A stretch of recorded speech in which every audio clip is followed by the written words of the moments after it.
दोस्तों ये है अफ्रीका का एक विशाल मैदान। दूर से देखने पर किसी जन्नत जैसी लगती है, लेकिन यहाँ की शांति एक छलावा है। यहाँ हर सांस एक चुनौती है और हर कदम पर एक चूहा। मिलिए मारा से। प्रकृति ने इसे रफ्तार का वरदान दिया है, लेकिन आज इसकी आंखों में केवल भूख और चिंता है। इसके 3 बच्चे हैं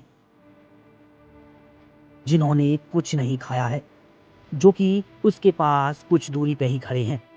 ये 3 शावक अभी काफी ज्यादा बड़े नहीं हुए हैं, लेकिन उनके लिए मारा सिर्फ एक शिकारी नहीं बल्कि उनके जीने की इकलौती उम्मीद है। चीता दुनिया का सबसे तेज धावक है। यह इतनी तेज दौड़ते हैं कि मानो कि कोई रेसिंग कार तेज दौड़ रही हो, लेकिन इस रफ्तार की एक भारी कीमत चुकानी पड़ती है। यह केवल 3 सेकंड में 110 किलोमीटर प्रति घंटे की रफ्तार पकड़ सकते हैं, लेकिन इनकी ऊर्जा इतनी सीमित है, अगर शिकारी 30 सेकंड में हाथ ना आए तो मारा का शरीर अंदर से इतना गर्म हो जाएगा कि उसकी जान भी जा सकती है। देखिए, वो आ रहे हैं हजारों वाइल्ड बीस्ट, जिसमें छोटे से लेकर बड़े और काफी बड़े वाइल्ड बीस्ट हैं। एक अकेला चीता इतने बड़े झुंड से नहीं टकरा सकता। मारा को किसी कमजोर, किसी छोटे बच्चे की तलाश है। कुछ देर में खेल शुरू होता है। मारा घास की परछाई बन जाती है। वह थोड़ी देर रुककर उसमें से किसी एक छोटे वाइल्ड के बच्चे को देखती है। उसे पता है कि एक छोटी सी चूक और शिकार हाथ से निकल जाएगा। वो धीरे धीरे बिना किसी आहट के करीब बढ़ने जा रही है और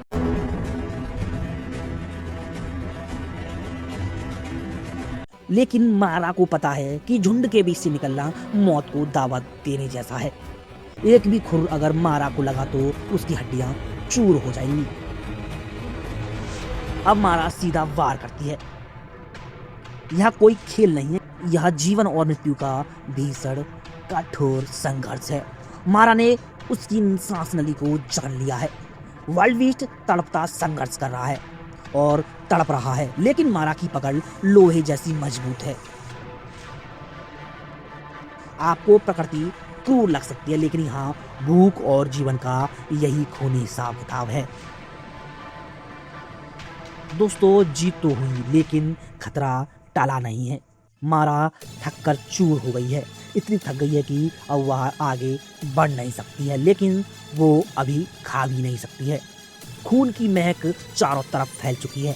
दूर बैठे लकड़बग्घों और शेरों को दावत का न्योता लग गया है। चीता लड़ाई के लिए नहीं बल्कि भागने के लिए बना है।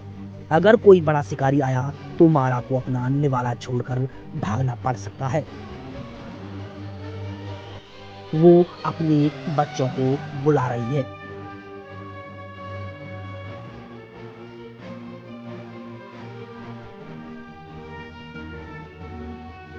एक माँ अपने बच्चों को पेट भरने के लिए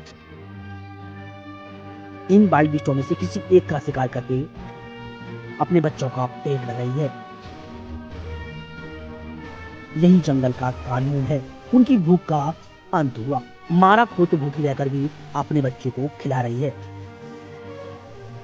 जो खून जमीन पर गिरा है वही इन नन्ही जानों की कल की नींव है। दोस्तों सूरज ढल चुका है और इस मैदान में एक बार फिर शांति फैल गई है। मारा ने आज का युद्ध जीत लिया है। कल फिर वही संघर्ष होगा और वही दौड़। इस दुनिया में कोई विलेन नहीं है, कोई गद्दार नहीं है, बस सब अपनी जीवन जीने के लिए लड़ाई लड़ रहे हैं। अब मारा ने अपने बच्चों को पेट भरकर सुरक्षित रख लिया है और दुनिया की हर माँ अपने बच्चों के लिए हर संभव कोशिश करती है कि वह उन्हें भूखा ना रहने दे। यही उसकी सबसे बड़ी जीत होती है। धूल और खून के बीच लिखी गई यह कहानी प्रकृति का वो सच है जो कि अक्सर शरीर भूल जाते हैं, क्योंकि प्रकृति ने हमेशा किसी न किसी के लिए सब कुछ बनाया है।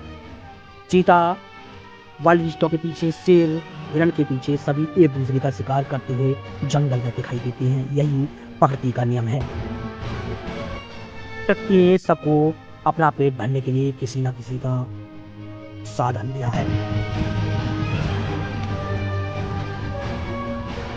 तो दोस्तों, यदि यह वीडियो आपको एकदम धांसू और अच्छी लगी है तो हमें सब्सक्राइब जरूर करें। मिलते हैं दोस्तों अपनी अगली वीडियो में, तब तक के लिए नमस्कार।